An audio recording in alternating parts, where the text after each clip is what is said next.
Friends एटा मेयोनाइज sauce homemade मेयोनाइज sauce घरे बना हबो सेति आमे नेचु इंग्रेडिएंट्स काजू लूण तेल सोरिष दही गोलमरिच गुंड आकु मिसेकी ग्राइंडिंग करा हबो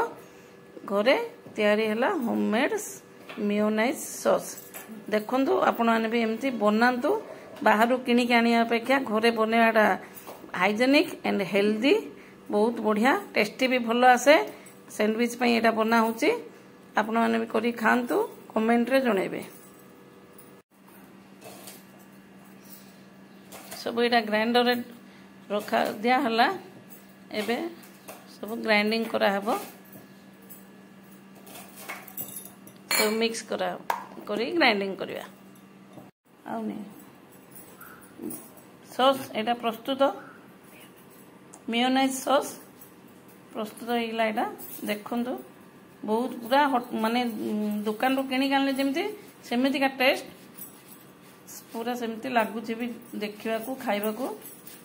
बढ़िया लगे।